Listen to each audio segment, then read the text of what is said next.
Hello again, everyone, and welcome back to another Burlingame. It's a small town podcast sponsored by the Burlingame Historical Society. This is Mark Lucchese, also known as Mark at the Mic, and my guest today needs no introduction, as he is a walking, talking Burlingame historian. He grew up in the city of Hillsborough, attended St. Catherine's Catholic Elementary School in Burlingame, Serra High School in San Mateo, and graduated from Cal State East Bay, formerly Cal State Hayward. He was employed by the Burlingame Parks Dept for 36 years. He currently lives in Redwood City with his wife, Mary, and their children. Let's welcome Rich McLinden. Rich McLinden, thanks for being on the show today. Thanks for having me, Mark. Yeah, why not, huh? You've got great Burlingame history, and you're going to share it with everybody today. I hope so, if I don't get messed up. But no, thanks again. This is an honor, and it's great. Well, we're going to have fun. Yeah. So I would like to kind of break this show up into maybe 3 or 4 different segments, starting with some of your early days growing up in Hillsborough, going to St. Catherine's. Then we might move to Serra High School for a while, touch on maybe Cal State, East Bay, Hayward. And then I'd like to talk a lot about maybe your 36 years with the city of Burlingame, because I know you have a lot of stories to tell about that. Great memories. And how do you feel about that? We're going to be good? No, that's fine. Along those 36 years, and even growing up in Burlingame, I mean, there's a lot of neat people I came in contact with. And don't be afraid to mention names, because a lot of people like hearing their name on this podcast. They'll like, Mark, thank you for saying my name, like Shambry and those guys, right? Yeah, Mike. Mike Shambry, but, right. But there's a couple that are, God rest their soul, Carl Reyna. I definitely want to keep him in the picture. I'm going to give you some iconic names later on, and I'm going to let you because I saw some of the names that I wrote down. We can talk briefly about that. Great. That's great. So where did you grow up in Hillsborough? We grew up at 20 Latham Court, and that is located off of Bellevue, which is right up the street from St. Paul's Episcopal Church. Right. So you were within walking distance of the school then, right? Oh, absolutely. St. Catherine's? Oh, yeah. Most of the time we rode our bikes, but there were times we walked to school. Yeah. And when you rode your bikes into school, did you have those San Mateo Times or San Francisco Chronicle, Examiner paper bag? The bags. But they weren't on the bike. We would I'd put them on when I get home. Okay. You didn't put them on the bike, huh? Only it when was I did kind of prestigious to put them on the bike, Rich. One less thing to deal with. Okay. Just one less thing to deal with. Okay, while you were at St. Catherine's, did you go K through 8? I did. Excuse me. They had no kindergarten back then, at least when I was there. Right. So it was 1st through 8th. Did you go kindergarten somewhere else or just... I did. I went to a kindergarten up at North Hillsborough School. And then preschool, I was with the preschool program for the Burlingame Rec. And Ann Bragg was my teacher. Wow. And it was that cottage there. If you went down the path, I should have brought that too. I forgot about that one. But it was a cottage. They had their preschool there. Yeah. And then I guess in the center was the Gunst Mansion, okay? But I guess this might have been the day a guest house or something. Yes. But that's where we had preschool. And then on recess, we would go out, and they had all this equipment on this. They were the old tennis courts. And we would have our recess on the grounds where the old tennis courts used to be. And this was preschool. Correct. And Ann's husband, Harry, he was the city electrician. Yeah. Okay. I know not a lot of people. But okay. We're going to go back to your Hillsborough neighborhood. Okay. Do you remember any of the neighbors that you had around there? Very well. Very well. Very nice people. The first, let's see. The first house on the street, as you come in, it was on the left-hand side. The Arbings was their name. And what street would that have been again? Latham. They were on Latham Court. Thank you. Right. Mr. Arbing was executive for Otis Elevator. And when it came time to retire, they were looking down here in the peninsula, and they found these new homes being built in this area.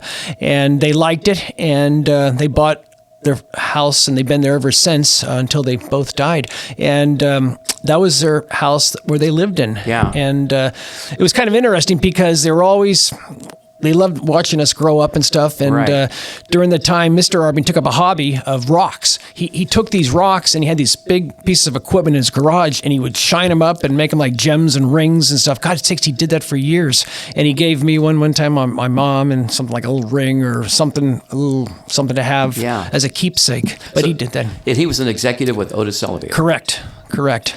And then my mom and dad's place. Theirs was the next, because I remember seeing movies when we would run through the sprinklers and all that stuff. But the house where the Bowers eventually would live, that was still an empty lot. That was the last one that came up. And the couple that bought it, Helen and Paul Moses, Dr. Moses, he was a doctor at Mills Hospital. And when he retired, they moved down to this big apartment complex in downtown San Mateo. But God, that was back in the 60s. And then the Bowers would replace them. And Mr. Bauer was a big executive at Standard Oil. Right, but did he come out from back east? He did. Yeah. He did, from New Jersey. He got transferred out here. I want to say 1966, 67. Okay. Uh-huh. And there were three children. They were all in high school. The oldest was Scott. I think he was his senior year, because I remember going with Todd to see a basketball game one time. Mm-hmm. Then there was Diane, and then Todd. Todd was the youngest. Right. Yeah. I think Todd was in my brother's class at Burlingame High. Right. Just great people. Great family. Yeah. Yeah, great family. Don and Peggy. Couldn't be more lucky to have them. And then, okay. Go ahead. Then I'm just kind of going around the circle. Yeah, I want you to. Okay. Where we were living, in front of the house to the left side there was a caretaker's place, okay? And there was a couple that lived there, Mr. and Mrs. Woods. Mr. Woods was the caretaker of the old Barneson estate that was there, until they started to subdivide the area. I had never heard of the Barneson estate. Really? The Barneson estate, to my knowledge, started from Bellevue, went over to Pepper, down to Floribunda. And it started out with I found this out later through Jennifer, those were the Burlingame cottages stood. There was a Burlingame cottage on the corner of Floribunda and Pepper. There was one with Casper Weinberger's place. There was one as you entered Camera Court, as you walked through the gates there on the right side, and that was there. And then there was one, and then there was a Sears house at the end of Camera Court. So I think we're up to 4. And then there was one at the corner of Floribunda and Bellevue. But when you say Burlingame cottages, you mean these were like smaller homes? They were mansions. Oh, they were? Oh, yeah. Not cottages. Well, that's what they called them. I could never understand. I guess they were like, if I understand the story, they were like summer homes for these people that had a lot of money. Coming down from the city, right? That's my guess. Jennifer did a big story on that, and she did a walking tour of this. And the day they did it, they started over at the Hillsborough City Hall grounds, and they walked around. Yeah. And I missed it, but I got sick. I had so much, I wish I could have gone because I had so many stories to tell about that. But they moved one of the houses that was on the corner of Bellevue and Pepper. They moved that, and they had pictures of it on a wheel. They literally moved the house to its present location on Floribunda. What year? Excuse me, on Pepper. What year would that have been? Oh, God. In the 50s? Oh, no. Earlier? Yeah. Maybe the 20s, 30s. Going way back. Yeah. The story I read is there was a bridge that they had to reinforce when they moved this house from its old location to its new one. And there's a big story about how they reinforced this bridge. Because at that time, you could still see the golf course. The golf course was still there because that came down to Pepper. Did it eventually fold back then? Because it's not at Pepper anymore, right? No. Or did they build on that? Early 50s, the land got sold off. And what they did is they moved that section behind Crocker School. So if you're ever up there, you can see a golf course behind Crocker School, and that was the other section that was once there that came down to Pepper. So the streets there are like Country Club Drive, and, and then there's another one on off of Floribunda. It's called Fairway Circle. But I don't know if that. Well, actually, I remember hearing a story that the old Burlingame Country Club was off of Floribunda, and so maybe it could have been in that area where they named the circle Fairway Circle. That makes a lot of sense. Yeah. But a lot of my friends grew up in that area. But I'm thinking to myself, my God, what a time to like the Barneson mansion to wake up in the morning and see all this wildlife and then see this golf course right in front of you that was there where people would play golf on. So what happened to the Barneson mansion? Okay, that was sold off. Don't know the particulars. I just know that it was sold, and this contractor named Bill Sullivan. I don't know how many were involved, but I remember my dad and my mom talking about this guy that was building houses. It was called Summer Home Place because that cul-de-sac off of Pepper, Summer Home Place, that was where the big mansion was. And Michael Spanovic did a couple of stories on Captain Barneson, and in one of the stories, he had a picture of the mansion. Yeah. It was huge. It was huge. And for our listeners, Michael Spanovic was is a long-time San Mateo County historian, right? Yeah. Okay. You also mentioned Casper Weinberger. Now, some of our listeners may not know who Casper Weinberger was, but he was the Secretary of Defense during Reagan's time. Correct. Right? Yeah. Correct. Yeah, and Jennifer Pfaff, who you mentioned, Jennifer is the president of our historical society. So I just think our listeners, I like everybody knows. Well, it's so small, like you said, it's a small town. Yeah. Ingeborg's Bakery, which is now the Cakery. Yeah. Well, I would go in there in the morning, get some coffee, because Inga and Erwin, just great people, and I knew the bakers and stuff, so I'd go in there in the morning, and I remember Inga telling me, like Bing Crosby would come in and every so often, and she told me this one time, I guess it was a week or two before, that Caspar Weinberger's Secret Service came in to pick up stuff to bring back to the Pentagon. Isn't that crazy? And then she said that every once in a while, Caspar Weinberger himself would come into the bakery with his Secret Service and then bring stuff back. And that was Ingeborg's Bakery, which is now the Cakery. Correct. Correct. Okay. I'm going to reel you back to St. Catherine's for a minute. Please. All right. So you walked to school. You walked from your home over to St. Catherine's, right? And so give me a couple of classmates. I mean, you were there for 8 years. You kind of started and finished with a lot of kids, right? You know, it's funny because when you're talking classmates, I was kind of curious myself. Jesus, how many were in our class? Because I kind of forgot. So I pulled out the old class pictures and I counted. We had 45 in our class. 45. Right. And so I named a couple. I named, let's see if I can find it here.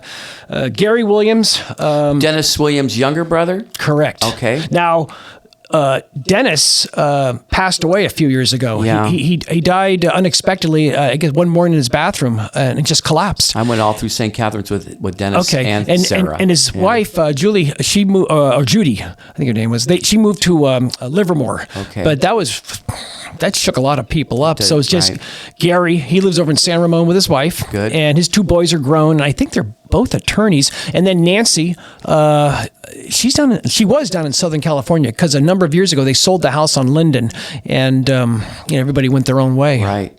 But anyway, there was Gary, there was Mark Maroney, and I put down the McCraes, Terry and Kathleen McCrae. Terry, rest in peace, she died of cancer back in 2002. Yeah. But her mom had that. It was a curse in the family because their mom died, and I remember in second grade seeing 2 empty seats where the twins would sit. Yeah. And I just remember that like it was yesterday. Go ahead. But so you said the Maronis, Mark Maroney. Correct. They were a large family. Yes, they were. But I think they lived on Edgewood Road in San Mateo. Mm-hmm. Yeah, Mark was the youngest. Yeah. And we had our birthdays were on the same day, really? May 13th. And so go ahead. Were you from a large family? Yes, I was. Well, I don't know if you call it large or not, but I was one of 6. Yeah, I think that's pretty large by today's standards, huh?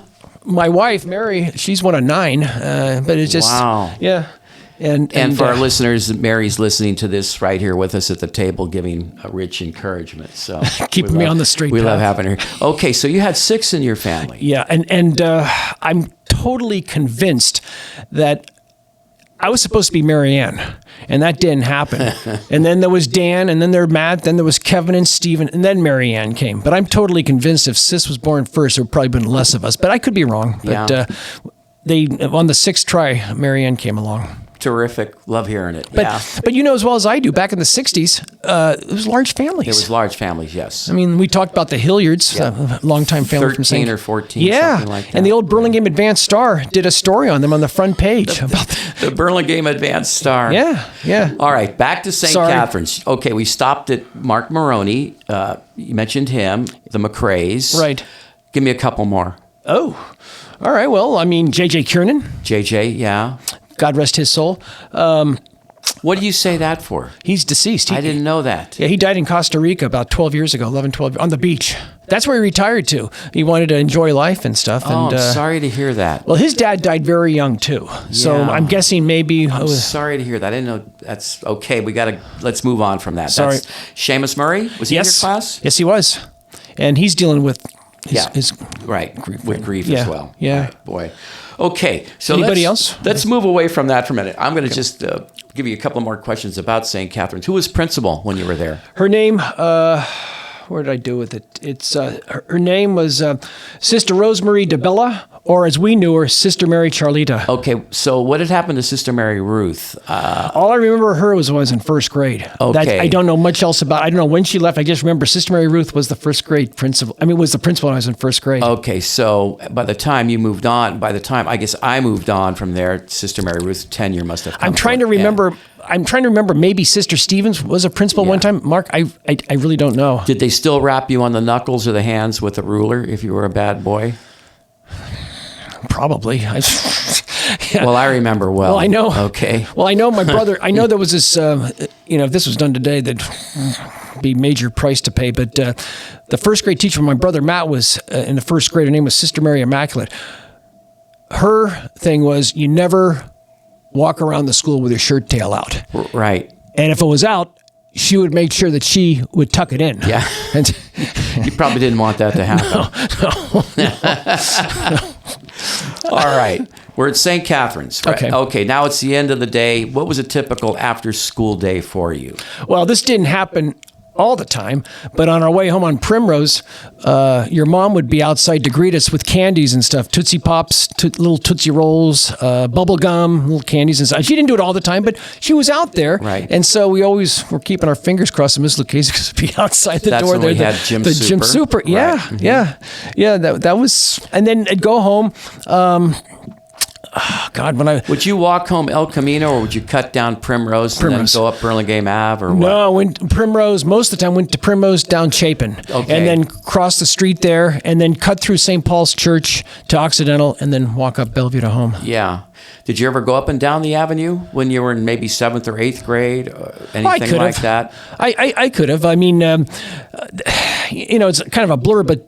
And this is crazy, but I don't know why I remember this, but I do. I remember mom and pop shops on the avenue, mom and pop shops. And I remember, I think it was 6th grade or 7th grade. It was just west of the smoke shop. It's called the Cosmic Egg. And it was a hippie place. Right. And I remember Jeff Tilburg was one of the owners of that place. Graduate of St. Catherine's as well. His sister Joni was a year behind me, but I know he was in a partner with somebody else, and I forget. But oh my God, I just remember the stories that the Burlingame police would not leave them alone. They would always trying to find something that was against the law and stuff. Whereabouts was the Cosmic Egg? What's there today? Do you have any idea? Not 'Cause offhand. I can't get the location of It was that just one. a few doors down from the Burlingame Smoke Shop. And I just remember the big sign, Cosmic Egg. Yeah. It was only there for a couple of years because they made life miserable for them. Yeah. And in fact, one day they tried to, I know this for a fact, one day they tried to do a surprise visit. And I guess they tried to catch him with something. And one of the police officers decided to do a heroic and jump around the counter there. Counter? Well, he fell and hurt himself. He was on disability for God knows how long. And then the other place that was, and people I talked to don't believe me that this was actually in Burlingame, but it was called the Cricket. It was a bar, and it was a topless bar. And the owner that had it was Chris. I forget his last name, but he was the eventual owner of the La Piñata. Of La Piñata. Yeah. It was also Cat Patch 2 for a while. Do you remember that? That I don't. Okay. But I do remember after the the Cricket closed, I remember in that area there was a hot dog place, Hot Dog Esquire. Yeah. And we used to go in there on lunchtime and get hot dogs and stuff. I remember that as well. Okay. When we were talking about this on the phone a couple of days ago, you mentioned a gentleman by the name of Simpson. Oh, right. That was one of the ones thank you for reminding me. Okay. The caretakers, Mr. and Mrs. Woods. Okay. Well, they were across the street from where the Arbins lived. They built the house. I remember it was the early '60s, and the people that bought it was Mr. and Mrs. Simpson. He was the owner of the Simpsons Men's Clothing. Yeah. And before that, I guess he was in partnership with Forsyth, because I've seen old pictures of that store of Forsyth and Simpson. Don't know what year it was that he bought them out, but they were on the avenue for a long, long time. They were, and eventually, like you said, when he bought them out, I think they took the part that said Forsyth down, didn't Correct. they? And it just said Simpsons. Men's. Right. Yeah. Right. Can you remember what was next door to Simpsons? It was a shoe shop. Oh, is that the one that had the merry-go-round? Yeah. Okay. I don't remember the name of it, but we used to. Smith and Heller.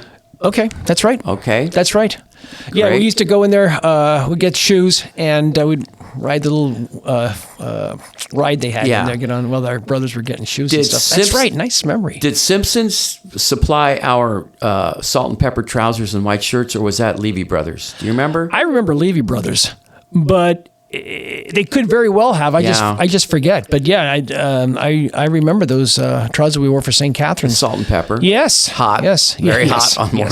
Comfortable on a cold day, but very hot on those warm days. Yeah. With the white shirt, boy.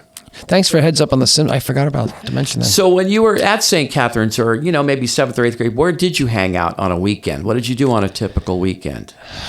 I mean, it was just, we usually had sports. I mean, basketball, because back then basketball started in September.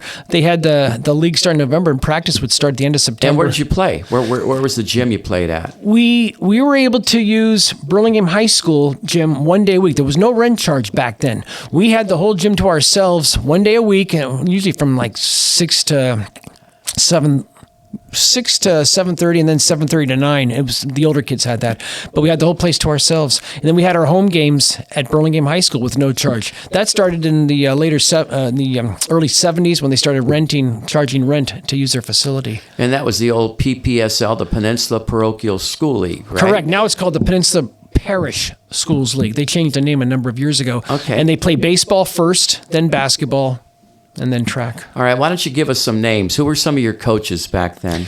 Okay. Our 4th grade coaches were Mr. Johnson and Mr. Diltz. Would that have been Mark Johnson's Correct. dad? And Brian Diltz's father. Wow. Okay. Then our 5th grade to 8th grade, it was Mr. White, Tom White, Kevin's dad, and Mr. Timmons. They were our coaches. Okay. I don't remember any of those outside of Mr. Johnson. I remember him. So you didn't have Ray Wagner back then? Rich Foley wasn't coaching you then? They were, well, okay. Rich was like during the summer, he would coach during the summer leagues and stuff, like summer rec baseball. At the rec center. And Ray, well, I knew who he was. At that time, he was still a supervisor.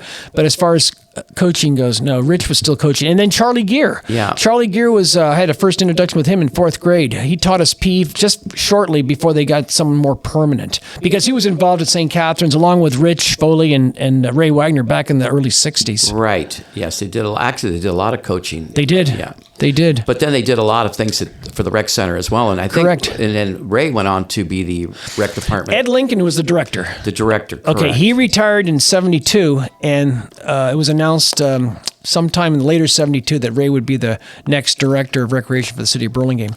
And then when you mentioned Rich Foley, he was in education all his life. But when he retired, he got into he was ordained a deacon. And he's a deacon at St. Matthias. He's been down at St. Matthias Church in Redwood City as a deacon for a number of years. Is he still down there? Yes, he is. Where's he living nowadays? His family house over in Lexington. He still has the house over there. That's great. And he's a grandparent. And one of our friends that we grew up with, Bruce Thompson, he had cerebral palsy, but he worked at the rec, and we were really good friends. And I remember Don and Rich, and when Mrs. Foley was still alive, would see her too. Yeah. When I was over at Bruce's place. All right, I'm going to give you a couple of more names now that we're on the names here. Please. Do you remember Mike Chardella? Well, who doesn't? Yeah, great guy. He got hired in Burlingame. It was in December or November of 72 as a recreation supervisor. So I think you must have been working at the park department by then, right? No, not yet. No, I started working at the park as a summer employee in 1977. Okay. And then the job, they hired me as a temporary in May of 79. And I worked there and I took the test for the permanent. They had a couple of permanent positions, but I came in number 3. And they told me that, they were going to give it to the person who came in number 1. Right. And so what happened was there was an opening in the street department, and I needed a job. So I took the test, passed, and got hired there, but working in sewage wasn't one of my fortes. So they had the employee strike back in April of 1980. The employees went out on strike. We were out for a month, and a lot of people left in the park department. And so I heard this, so I approached the director if I could come back to the park department. And he said yes. So I wrote up a little note saying I was going to transfer from the street department to the park department. That was in May of 1980 when I started there, and I was there ever since. Okay. we're going to come back Please. to that because I have a lot of questions about the park department, okay? But I'm going to just mention a couple more people from the rec center. These are iconic names, I think. Mike Shembry, Ron Warner, and Carl Reyna. Did any of those ring a bell to you? We'll start with Mike Shembry. Maybe you remember him, maybe you don't. Okay, Mike Shembry was our PE teacher in 7th grade.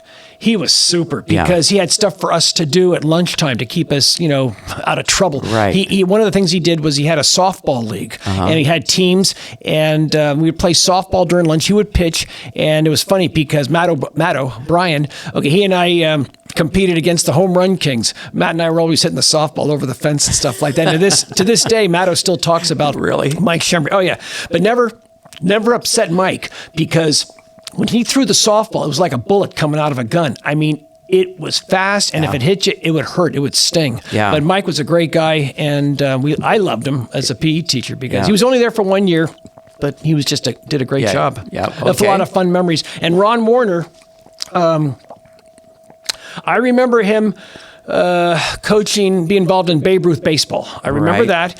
And I remember when I was playing 8th grade baseball at St. Catherine's, so this would have been 1969, he was the 8th grade coach at St. Bartholomew's.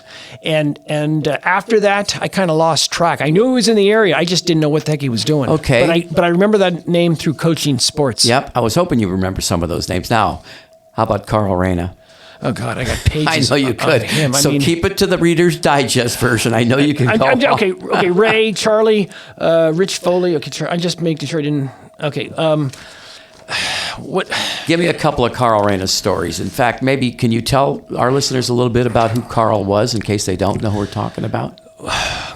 Carl was born in Burlingame over on Clarendon Road, and he was born with challenges. Yep. And but he loved Burlingame High School. I mean, Burlingame was number one. And then when it came time for high school, Cappuccino High School was the only school on the peninsula that had a program for special needs. From what Ray told me, he did not want to go to Cap. He wanted to stay at Burlingame. But he ended up going, and they were really good to him. They took care of him. And from that point on, his first love was Cappuccino and then Burlingame. But that's kind of how it started, by going to the special need classes up there. And they really took care of Carl, and he never forgot that. And they were always number one in his list, and then Burlingame. Yeah. But Carl, he was kind of an official scorekeeper for Babe Ruth League, for some of the softball leagues, right? But it was so funny, Mark, because while he was scorekeeping, he'd be talking to everybody, and then he'd lose a run, or who scored? And I'd be up in the game and say, hey, McLinden, who scored? Right, he'd lose track, but we loved him. Yeah, and then... do you remember where he worked? Okay, Carl, when I first met him, the place he worked at the time it's called the Candy Store now. It was a dealership. Yep. And basically he was like a custodian. Yeah, he would clean up. I mean, he was only there in the mornings because in the afternoons he would hightail it, get cleaned up, bring a lunch, and hit the bus and go up to Cappuccino for whatever was going on that afternoon. But I remember Ray telling me this story about this one day. He found out that he was going to be losing his job. The dealership changed hands. And they didn't want Carl in there. They didn't want to pay. Yeah, that was when Rector owned it, and they changed it over to, and I forget who came in, the Oldsmobile Company, I think. But that's an interesting story. But the story Ray told me was people wrote letters, and the mechanics found out about it. And allegedly, according to Ray, they said, well, if Carl goes, we all go. Well, Carl kept his job there. Terrific. I didn't know that story. That's what Ray told. And I remember Carl briefly telling me that also. And then... another story, everybody knew Carl because he was always riding his bike. Yeah. Okay. And also, before I get going, John Horgan, Dick Draper, I think Rick Eimer, they all did stories about Carl. And one of the stories that John wrote back in the early 70s was, I think the title of it was called Carl Reyna Supervan. Wow. And basically, John told the story about Carl, and I still have it stashed someplace because it brought tears to my eyes when I was reading it. And it was just, and the same thing over the years, Dick Draper and Eimer and all the other things. And Carl had a weekly column that he took over from the late Warren Wynkoop back in 1968. So every week he had a column he wrote. Basically, he was known as the Herb Cain of the peninsula, and he rode his bike all over the place when he still could. But everybody knew Carl. And one of the police officer, Bob Boyle. Great guy. I mean, he was my version of the local police officer. You know, he hated writing tickets unless he had to. I mean, it was blatant. And he would be there he knew everybody.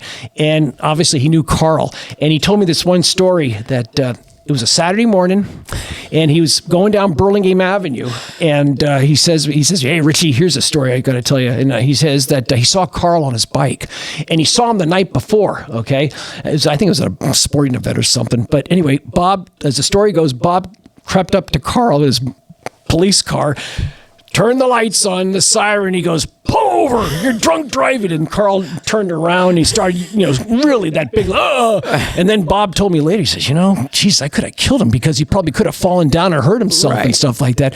But man, I heard that story, and Carl saw Bob, and he was just laughing his tail off. Yeah. So they talked a little bit. So that was a fun story.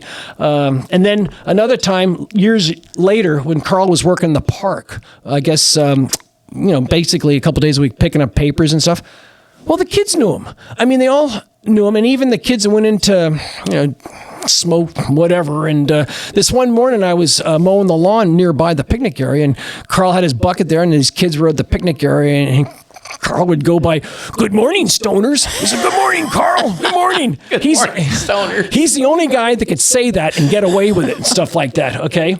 And then the dealership, okay, another one, Carl took me to his cappuccino room. Now, I don't know if you ever heard that or not, but he was very involved in sports, and he had quite a room of scrapbooks, trophies. At his house? Correct. Yeah. He said, "Hey, Rich, I want to take you to my cappuccino room." Oh, my God, Mark, it was just the most incredible thing I'd ever been in. I mean, just all these Keith Hernandez autograph. I mean, all these autograph, Wally Bunker, all these people that made it big time. Scrapbooks, his columns, trophies. Just, it's like being in a museum. I could have spent hours in there looking through all the scrapbooks and stuff. Yeah. So a lot of times, like when I used to take him up to, years later, we'd take him up to deliver his column in San Bruno, and we'd go to drop him off, and he'd say, "Hey, McLinden, you want to come in the room and take a look at it?" I said, "Sure," because you can't get everything. It's an impossibility with the time you have. So yeah, I'd always take him up on his invitation to go up. And in fact, I think one of my brothers was with me one time that we went up there. But it's sacred as far as I'm concerned. It's just a great historical landmark. Is that room he had about all the games he went to, Burlingame, the Babe Ruth, Tri-City Babe Ruth, high school. I mean, just incredible. He was at everything. He used to even score keeper St. Catherine's sometimes. Oh yeah, absolutely. And then he had that pig valve put in years ago. And then as time went on, he was starting to have trouble again. Yeah. And so he ended up at Seton Hospital, and I wanted to go up and see him. And one of the guys I worked with, Frank, he wanted to go see him too, because we'd always see Carl at the yard. So we go up there, and we had to wait because there was a couple, the Steambores. What was it called? Yes, and his daughter. Mm-hmm. They were ahead of us. And so they were Carl was in ICU. Okay, so we waited, and then when they finished, then we were next. Oh my God, we go in there, and he's all hooked up, he's intubated, and he's all these monitors and stuff, and you can only stay there about 10 or 15 minutes, and we knew that, we just wanted to see him. Mark, we get in there, and my guy I was with, Frank, because every time you talked to Carl, he'd always butt in. You couldn't get the last word in with Carl, okay? Uh-huh. So anyway, my friend, we get in there, and Frank goes to Carl, and he's ventilated. He says, for one time I can talk to you, and you're not going to interrupt me. Well, then he raised his and give Frank the salute. When he was doing that, all the bells went off, the whistles went off, and all the nurses came in, thinking something was wrong. Yeah. And he says, "Can you leave right now?" And I said, "Yeah, sure," because he got all agitated and his heart was. So we go outside, and Frank goes, "God, I could have killed him." But all these bells were going off, and to this day, I still bug him about that episode. Do you know how old Carl was when he passed? He was in his 60s, and he outlived everybody. I remember years before, they said maybe in his 30s, and he surprised everybody. Yeah. Surprised. And maybe it was being with kids, his youth, the sports and stuff. Take your pick. But I remember going up to Cappuccino that night when they had the memorial for him at the gym. It was packed. They had all these chairs set up on the floor. They had the floor covered at the gym, and they had all these chairs, and the stands were packed. They had the band there and had all these guest speakers that talked about Carl, Ray Wagner being one of them and stuff. And they had Mr. and Mrs. Reyna there and stuff. That's great. It was incredible. It was in March of 1998. Is that when they dedicated the field to him as well? Did no, that come later? That came later. Excuse me. It came before Carl died. It did? Because, great. So it came before Carl died because what happened was when they did this, he was still alive, and we're thinking, well, Jesus, don't they usually do that after he died? But I guess they wanted to do that while Carl was alive.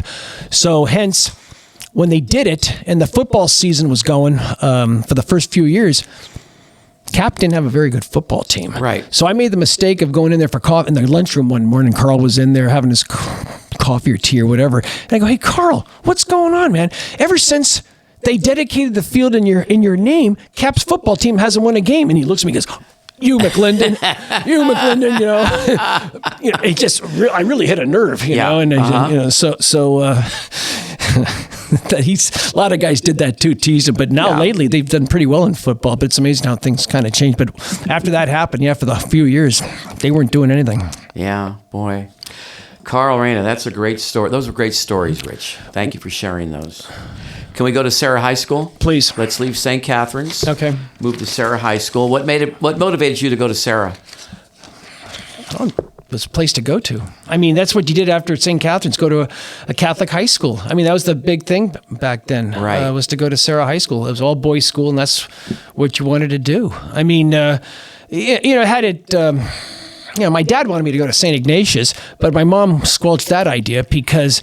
Are you going to take them up and pick them up? And that didn't go. But now they have a bus that comes down the peninsula. Right. They didn't have that then.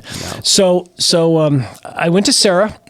And I remember my mom and dad talking about how the heck they were going to do it because the tuition back then for the year was $300. Mm-hmm. And that was a big thing because compared to St. Catharines, I think at the time it was myself, my brother Dan and Matt, and they had the old tuition cards that went around to the students. And I think it was like $15 for the three of us to... Right. I think if you had X amount of kids in the school, the tuition got reduced, didn't it, for each child or something? I mean, this is $15 for the three of us. I know. I mean, but anyway, Serra, and, I'm glad I went. Let me ask you this. Were you happy at Serra? I think in the long run, I mean, I know looking at the handwriting on the wall, there was no way I was going to play sports. I mean, it was like climbing a pyramid. I reached my level and that was it. And then climbed to get to the top. They had such a big selection of athletes and stuff like that. And I probably could have at least made the team at Burlingame High School for basketball. Mm-hmm. But you know what? I went. You can't take the education away from you. You can't. And plus, the fact I made a lot of good friends, a lot of good teachers, a lot of dedicated teachers there that would spend the time with you if you were having problems, and so they wouldn't blow you off. That part I liked, and plus some of the funny stories that happened. That there's no way that would happen today because, like with Jesse Freitas, the football coach. Yes, I can. You want to share a story? Well, I mean... you got me this far. You're going to tease the audience and let the story go? How am I... You want to switch to a different story? No. And it just said, okay, there was this... I try not to use the word Jesse used, but this one day we had geometry.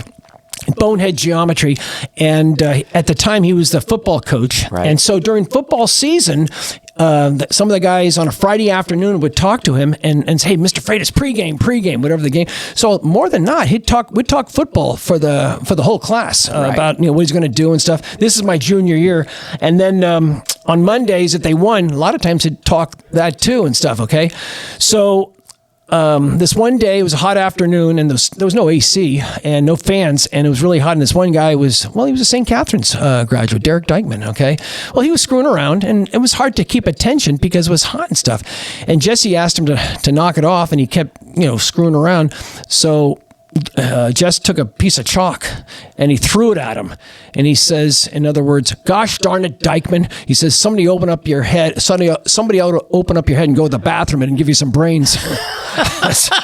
Can you imagine doing that today? I mean, they'd be out of a job in no time. Did he hit him with a chalk? He did. He did. It was a shot. It was either the desk or Derek, but no, it was a shot. Yeah. So I mean, that was one story. I just shake my head out, and then plus the fact too, there was stuff. If you were screwing around, it wouldn't be uncommon for it to get walked by the teacher. No, it was. I mean, we had one teacher, Father Stadler. He was a boxer.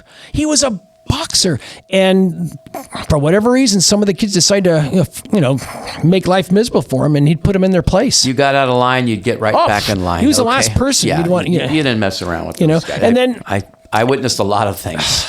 and then the teachers, and then one story that I want to mention is.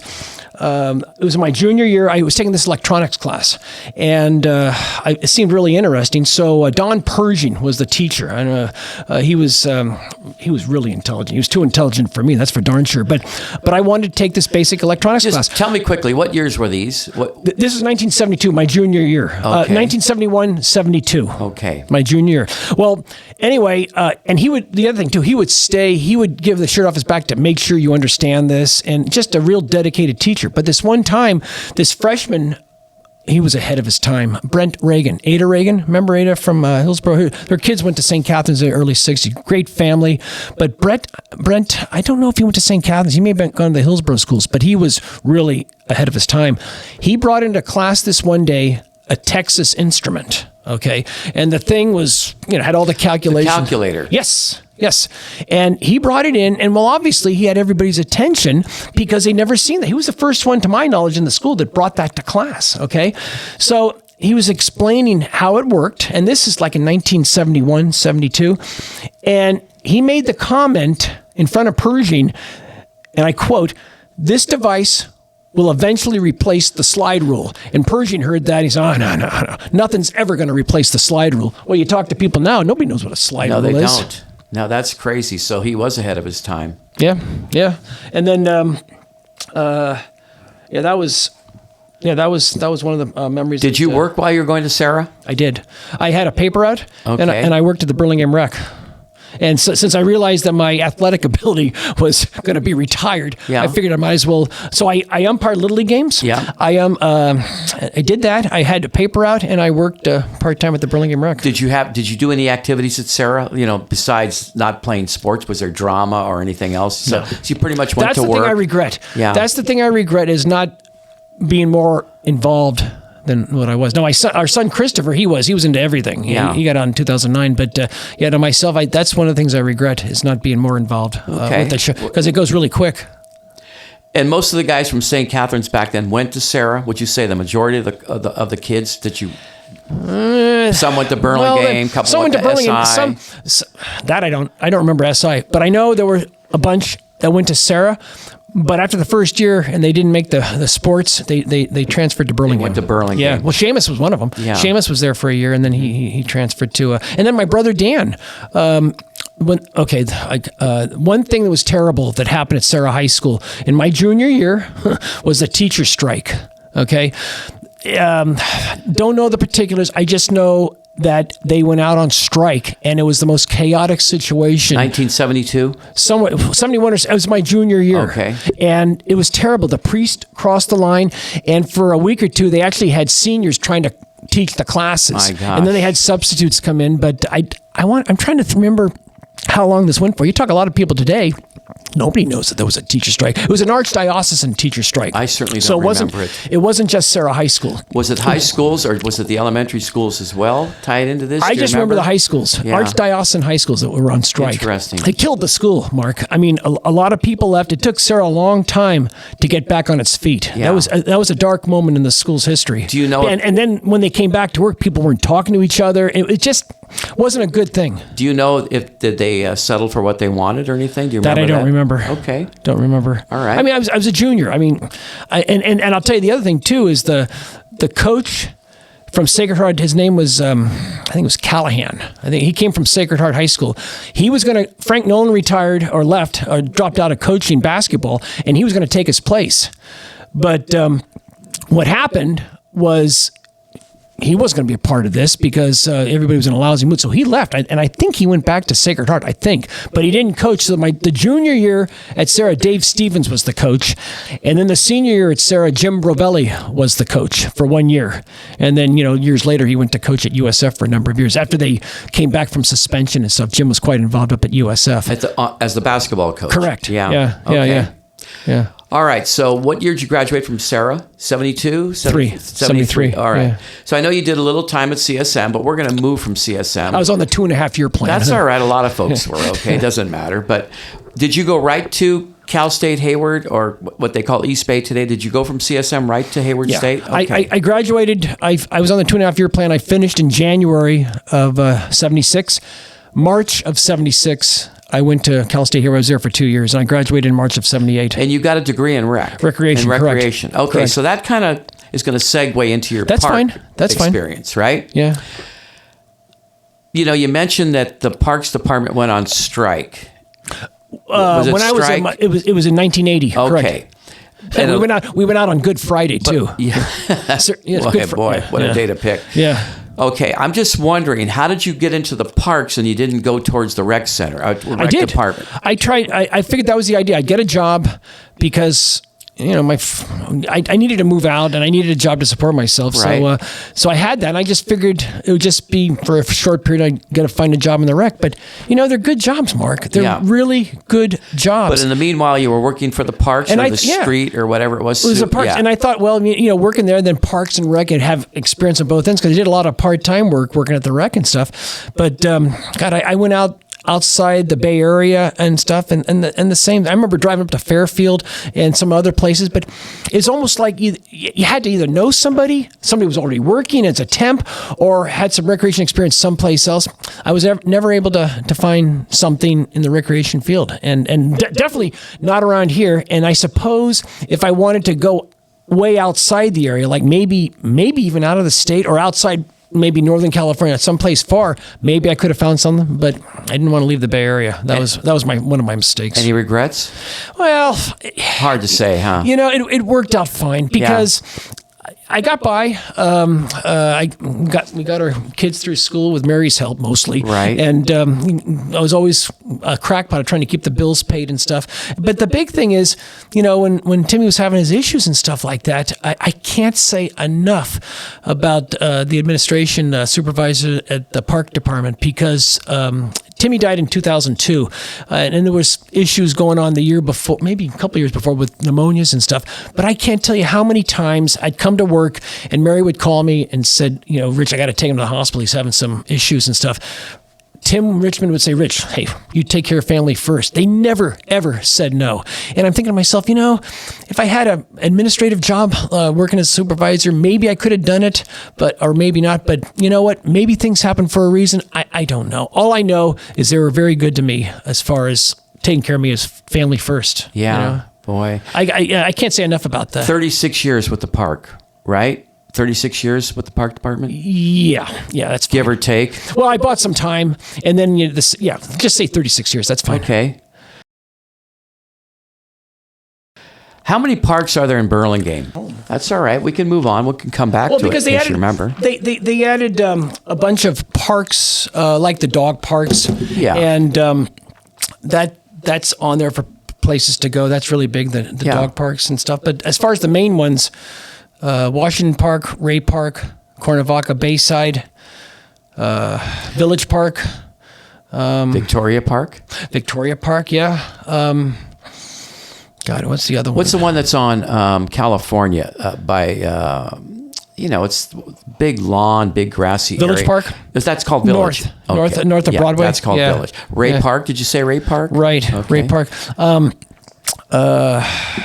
Park, Cuernavaca, and like I said, there's Laguna Park off Laguna Boulevard. There's Paloma Park, Victoria Park. Yeah, I mean, there was probably 6 or 7 or 8 back in your day. And they added when I left, they were doing some work up at Skyline for a big dog park up there that they finished. Yeah, and then along along the bayfront. And it was interesting, too, because at one time they used to have a summer crew that would go around once a year and do areas that we normally wouldn't do. But then that program was canceled, and then we took care of everything. I don't think we mentioned Washington Park, but anyway, maybe we did. But, that was so interesting. All of my friends, when we were in high school, they were at Burlingame. I was at Serra, but we would all get summer jobs. Of course, I worked for my dad. The park department. Yeah, I would work for my dad at Jim's Super, but they would all get jobs at the park department. Right. You said that went away? That doesn't happen anymore? Right.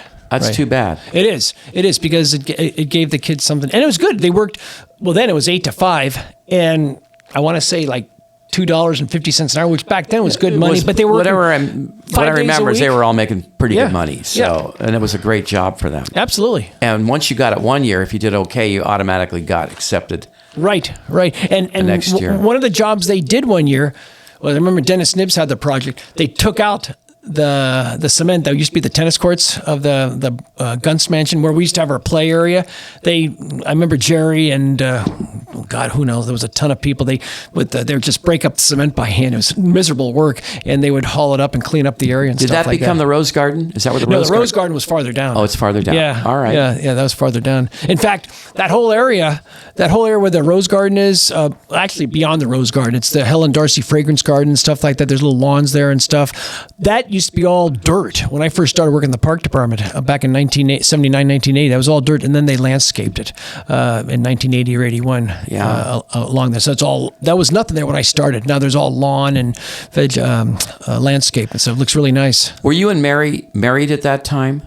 Mary and I got married in March 19th, 1983. So it came a few years later. I met Mary in February 26, 1980. I was reffing a girls' basketball game, and her sister was playing. And plus the fact she was a Girl Scout leader, and she was a troop leader, so half the troop was playing, so she took the rest who weren't playing to the game at South City. Okay. And that's where we met. All right, back to the park for a minute. Okay, that's good, though. I like that.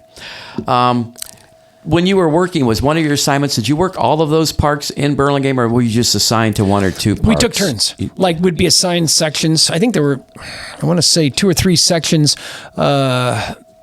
They would just switch crews. Right. And so it'd be, 3 months, 6 months.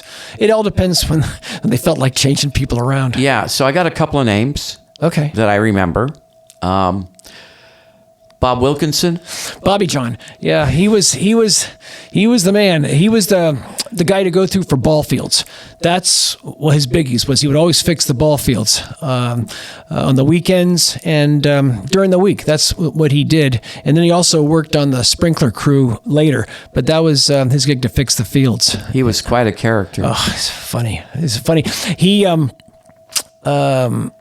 It was funny. They had, remember the poplar trees? Yeah. Okay. They're no longer there anymore. Right. But I remember during the weekends, when he worked the weekends and everything got done, he would take his lunch right under the poplar trees and watch the games. Yeah. That was Bobby Wilkinson. And Matto knows that very well. Yeah. He and Bobby John were really good friends. Yeah, my good friend, best friend, Mike Shembry, and I would hang out at Victoria Park, and he would come by and park the truck. Yeah. And shoot hoops with us or something. Yes. Terrific guy. I loved him. He passed away a few years back. I'll tell you, he when Jack McDonald retired in May of 2009, I said, "Where the hell's Wilkie?" And so I had his phone number on me because I wanted to make sure these people knew about Jack retirement. And I called, and his wife picked up the phone, and I said, "Penny, we're having a party here for Jack's retirement. Get Bobby John to come on up there and stuff. Everybody'd love to see him." And then she kind of got choked up and said, "Rich, Bob's on hospice. He's got pancreatic cancer, and they don't give him too much time to live anymore." Jeez, that's heartbreaking.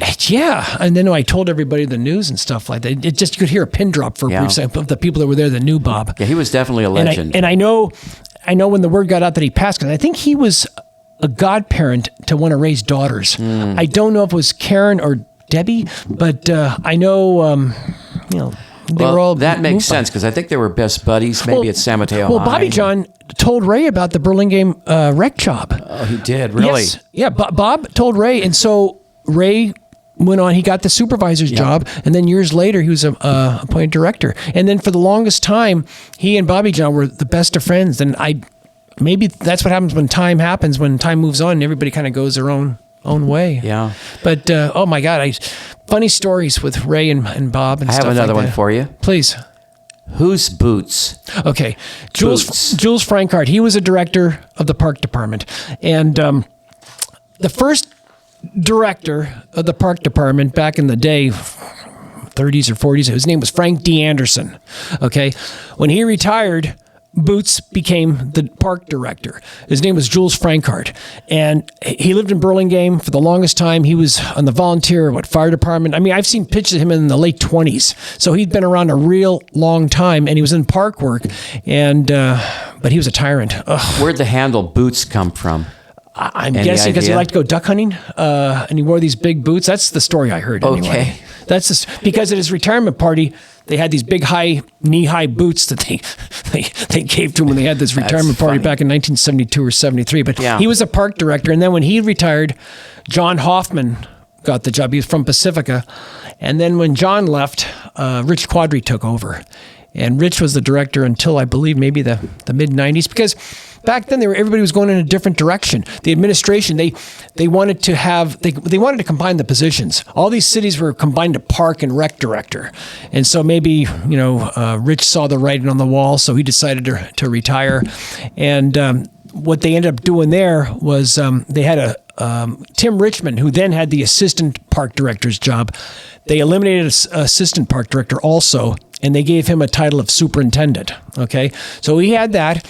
And then when Ray retired in May of '94, Ray Wagner. Yes, they eliminated his recreation director position, and they made the title park and recreation director. Okay, and then they would have a recreation superintendent. And then they would have supervisors, recreation supervisors. Right, that was Mike Chardella, right? Yes. Yeah, Mike was a supervisor, Yeah. correct. And then the first park and rec director, his name was John Williams. He came on the scene. He was from Palo Alto, and he was there for a number of years. And then Margaret took over for him, or was No, Margaret, what happened is Randy Schwartz became park and rec director. That's right. And then he left to go to San Bruno as I forget what his title was. And then he ended up getting the city manager's job at Hillsborough. Yeah. And he was only there for a little while, and then he retired. And then what happened was they needed somebody, as all this was, when he left, they needed somebody to fill the recreation spot. And if I remember right, I think they got a hold of, after Randy left, I think they got a hold of Jim Skeels. And he was already retired, I believe, from Millbrae, a recreation director. I think it was, San Carlos. He was, I think, park and rec director at San Carlos, but he retired, but they asked him if he would come in temporarily. And he did that, I want to say a couple of years, but make the story short, Margaret she was hired by Jim Nantel and Skeels. They went out to interview when she was working up at the Highland Rec Center. And so I've been out there 8 years, and I think she was there for maybe 2 years before that. So she's probably been there about 10 years now. Margaret's the current director. But she came from the Highland. Correct. No kidding. Correct. Interesting. Okay. All right, good. And then the last I heard is Randy, he and his wife sold their place in Burlingame, and his son, they're all out in Roseville or something like that. And I heard that they're all living out I used there. to see him quite a bit at Rotary, and then he moved on. Yeah, interesting. Thank you for bringing that up. All right, you retired what year from the from the park department? At the end of December 2015. Then what? Are you doing anything today? What are you doing today? What are you currently doing? I am working part-time at, I know it's going to sound morbid, but I work part-time at Crippen and Flynn Funeral Home. They have a mortuary on Woodside Road, and they have one on Alameda, the Carlmont Chapel. They've been around a long time. Yeah, they have. How did you land that? Well, I knew the owner because Colin's daughter went to Mount Carmel. I knew, his family had the business for a long, long time, maybe back to the late 40s. And I knew Al Stanley, who's like a manager there. But it's something I can't explain this, but it's something after Timmy died and after all this support we got, it's hard to explain, Mark, because it's just something inside me said, I need to do this, to give back to families, to help them at their worst time. And, I'm not doing it for the money. The thing is to help families. Yeah. I mean, that's the most gratifying thing for me. And so I started doing that.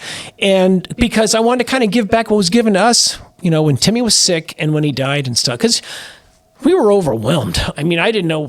Why don't we just back up for a minute? And your son died at 16 years old. Was he? Correct. Yeah. But we knew it was going to happen. Yeah. That it wasn't a surprise. Was it cerebral palsy, cerebral palsy? That was. They couldn't diagnose him, but we had cerebral palsy because you can't get services from the county and the state unless you have the specific diagnosis. His diagnosis was he lacked myelin in the brain, and myelin, for lack of a better explanation, myelin's like an insulation. So basically, what you and I are doing right now, he couldn't do. He was in a body that didn't work. He knew what was going on, but he was in a body that didn't work. And in the beginning, he could say words like "ma," "dad," and have some movement. But as he got older, he lost all that. But I'll tell you one thing. Wherever we went, he went. And then the big one was back in May of 1990, we got to go on a pilgrimage to Lourdes, and we were there with the Knights of Malta. Wow. And that was an incredible experience. Had to be. Oh, yeah. And the thing is, there's a lot of good in the world. There really is. But unfortunately, all you hear is the negative stuff that goes around. But good just does its job. But when we were over there, When we were over there, all these Knights of Malta came up to Father Kavanaugh, who was the chaplain, and said, "Hey, whatever expenses they incur, we'll take care of it and stuff, and they shouldn't have to spend anything out of pocket." I mean, just stuff like that. And then we got one person I got to meet from the Boston division was the ex-commissioner of baseball, Bowie Kuhn. He was there, and I got to meet him. He was out of baseball. How cool was that? It was. And then I met a cardinal. I can't remember his name, but he was from New York. Yeah. And he made mention to Timmy at one of the services we went to. I mean, and then the mass on Sunday in the underground basilica. It's like they had to have over 200 some priests. If you're in the area, you're welcome to celebrate. Come celebrate mass there. And it was just a huge arena. You get there a couple hours before the mass starts. I mean, all these, and then the grotto at night. Just an incredible experience. But we got to experience that. How long were you there? We were a week. We came in on a Wednesday. Yeah, they come in from all over the world. All the Knights of Malta from around the world. San Francisco, the Bay Area, Boston. Were there any others in the... Was there an anointing procedure for Timmy? We went in the baths. We went in the baths. We bathed in the baths. Yeah. And I went in with him. And everybody told me that once you get out, you're going to be dry. Like, come on. So we went in the baths. We had help, obviously. We got submerged, came out. I no sooner got out, I was dry. I know this is hard to believe, Crazy. But I was dry. And then getting back to the mortuary, I need to share this story with you. One of the events that happened to me at the mortuary was I was going to go in this one day to do some cleanup from a service we had the night before. And then I got a phone call from the manager saying that this couple just came in. They lost a child. The child was born with a heart defect, and the doctors tried to buy some time, but the baby wouldn't make it. The baby didn't make it, so the baby died. And so she called me. My manager called me to tell me that the family was in there making the arrangements, and they warned me that the grandfather was in the hallway there by the storage area, just beside himself, first grandchild. So I get down there, and sure enough, there he was. And I said, "Well, this stuff can wait. I can do this later." So I went up to him. I'll never forget, his hands were down like this and crying. And I went up to him. I said, "Excuse me, sir, can I get you some Kleenex?" Didn't move. I said, "Can I get you some water?"